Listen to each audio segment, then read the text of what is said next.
Now at 5 a.m. on WKYT this morning, a man has been arrested in Lexington after police say he trespassed at a crowded park and scared a lot of small children. Authorities in eastern Kentucky still trying to figure out what led to a deadly fire. And a new Lexington construction project has just been completed, and it is just in time for fall classes at UK and the start of football season. Tracking, alerting, protecting. This is WKYT This Morning. Good morning to you. We'll begin with a bless you and welcome in. It's good to have you with us on this Monday, and I hope you had a nice weekend. I'm Bill Bryant. And I'm Rebecca. So thank you very much. I don't know what it is about this time of year, but I've definitely been sneezing. Ragweed. Is that what? Okay. Yeah, that's one of the issues going on out there right now. Let's check in. Meteorologist Micah Harris is on duty in our First Alert Weather Center. Good morning. Hey, good morning, guys. Yeah, we're looking outside and we're staying dry. Now, as we get into the afternoon, we'll have a few pop-up showers and thunderstorms to deal with, but outside right now, we are looking good. Temperatures are in the 60s, a couple of 70-degree readings here and there. As we go throughout the day, we'll jump from the 60s to the 80s, but it's not far into the 80s. Look, this weekend it was mid to upper 80s, even some lower 90s sprinkled in on Sunday, but we'll actually drop those temperatures back down to the mid 80s. A few storms in the forecast today, and the focus of the forecast are those storms that will be on the increase as we slide throughout the next few days. I'll show you when your best chance is coming up in just a few minutes. Okay, we'll see you then. We thank you very much. New this morning, a Lexington man faces a multitude of charges after visiting a busy park. 35-year-old Andre Houston is facing charges of disorderly conduct, trespassing, and promoting contraband. Police say his conduct towards small children at a crowded park has led to his arrest. WKYT's Mark Barber is live from District Court with more on that case. Mark, what's the latest on this? Good morning, Bill. Police say that the 35-year-old was arrested because he was grabbing children and trying to walk into a bathroom with them. Now, we've looked at an arrest citation, and according to those court documents, Andre Houston scared several children.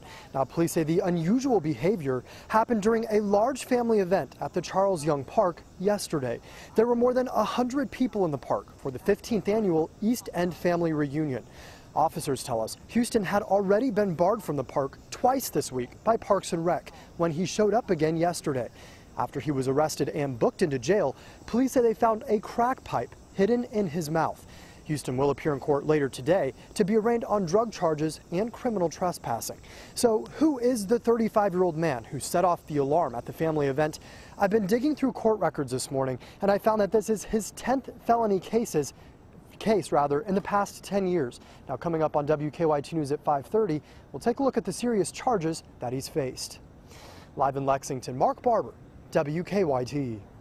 All right, Mark, thank you very much. And new this morning, a Lexington man is in jail after police say he put others in danger when he shot his gun in the air. 23-year-old Hunter Craig is charged with wanton endangerment. Police say on Sunday morning he went to his ex-girlfriend's home in Lexington and was spray painting her driveway with vulgar words. He told police that's when a man came around the back of the home charging at him with a baseball bat. Police say Craig told him that he fired a shot in the air and another into the ground near the other man. Craig is scheduled to be in court on the charge later today. A Madison County man has been indicted on an assault charge after police say he stabbed another man. According to the Richmond Register, 28-year-old Randy Frost was indicted last week for stabbing another man at Madison Towers back in June. If he's convicted, he could face 10 to 20 years in prison. The victim needed 40 staples to close his wounds. Well, we now know the name of a man killed in a southern Kentucky boating accident this weekend. The Pulaski County Deputy Coroner says 58-year-old David Zuver died Saturday. Emergency management says Zuver and his wife were trying to tie up their houseboat near the Burnside Marina when she hurt her ankle. They think that her husband died trying to help her. They say he got caught between the houseboat and the bank. The deputy coroner says the couple is from Ohio. In Whitley County, search crews were out again on Laurel Lake yesterday looking for the victim of a possible drowning. A couple reported seeing a teenager go down in the water at the spillway. Crews spent the day searching but did not find anyone. WKYT spoke to dispatchers overnight. They're not sure if crews plan to continue the search later today. Today, firefighters in Harlan County are trying to figure out what started a fire that killed a woman. The first reports of the fire came in early yesterday morning in the Stanfield community of Harlan County. Investigators say 26-year-old April Dean did not make it out of the home. They say it's still very early in the investigation, but at this point, they do not suspect foul play. A man involved in a shootout at a Southern Kentucky hotel is now facing charges. The Commonwealth Journal reports 28-year-old Christopher McCracken from Nashville will answer to evidence tampering and weapons charges. A grand jury indicted him last week. Police say back in June he was involved in a shootout in the parking lot at America's Best Value Inn in Somerset. At the time of the shooting, police told us members of several motorcycle clubs were also involved. Classes will start today for students at a Madison County school. Daniel Boone Elementary was the only school in the county that did not start as scheduled last week. Construction at the school was not complete, so Madison County schools pushed back the start date. The district says students at Daniel Boone will not have to make up the missed days because the school calendar is already longer than the state requires. Some Kentucky genealogists say new marriage licenses could pose potential problems for their research. According to our partners at the Herald Leader, experts say new gender-neutral licenses could cause some problems. With the legalization of same-sex marriage, many states tweaked their licenses.